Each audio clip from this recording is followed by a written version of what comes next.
The history of the Manchester's LGBT community is an important part of the social and cultural history of the city and the Northwest. Manchester is home to the United Kingdom's largest lesbian, gay, bisexual. It is the home of festivals such as Pride, Queer Up North and Get Bent, as well as celebrations around LGBT History Month. Manchester was the birthplace of the campaign for homosexual equality in 1964 and was hugely influential in the campaign against Clause 28 in the late 1980s and early 1990s, which prohibited local authorities from promoting homosexuality or gay pretended family relationships and prevented councils spending money on educational materials and projects perceived to promote a gay lifestyle.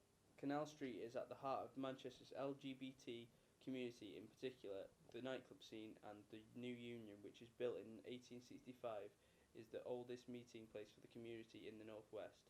Manto Bar, which has been described as the beacon venue of the gay village, opened in 1991 by Carol Ainscough and Peter Dalton, is considered to be one of the main catalysts for the development of Canal Street as it is, the first venue to have large windows, which Ainscough later explained by stating that she felt sick of having to knock on doors and hide. Sackville Gardens. Throughout history there have been numerous iconic and influential LGBT figures from Manchester who have immortalised in this mural at the Molly House.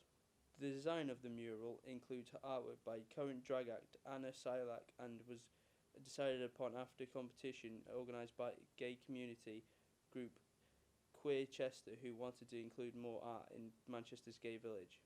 It includes iconic LGBT figures such as computing pioneer Alan Turing, suffragette Emmeline Pankhurst, fashion designer Quentin Crisp, and drag queen Fufu Lamar.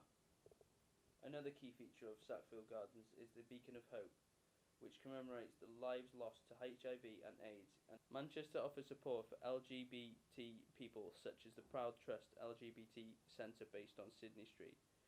Their website includes information about their trust, such as the Proud Trust can trace its roots back to the 1970s and the Gay Youth Club that met Manchester at Waterloo Place.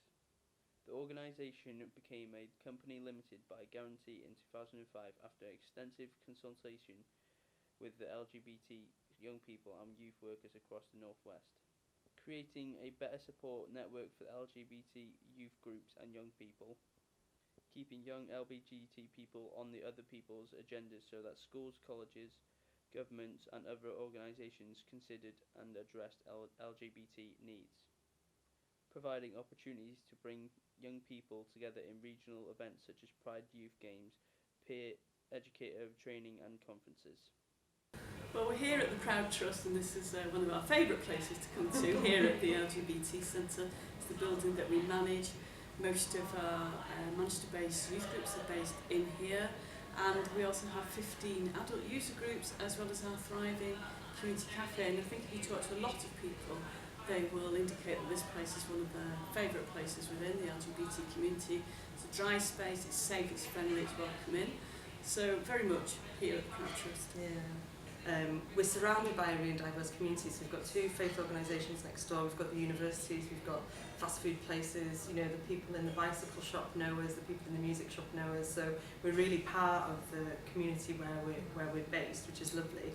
I think for me, one of the really powerful events that we have is called Saffirmation, which happens every November, and that's a festival for women who love women, and I think it's quite unique because sometimes what happens in LGBT spaces is it's overly dominated by male presence, gay men, so I think it's really nice. And here we have a lot of women staff as well, and non-binary staff, and I think that's quite rare, so it feels really positive to be part of that.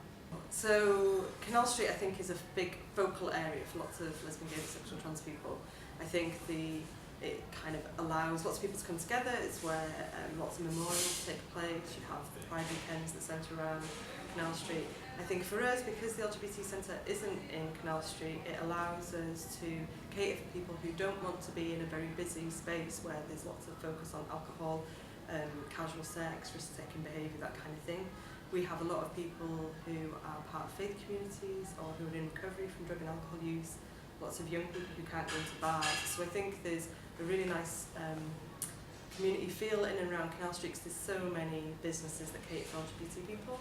And then I think for us as the LGBT centre that isn't in the village, it provides an alternative for people who don't want to be in that busy environment.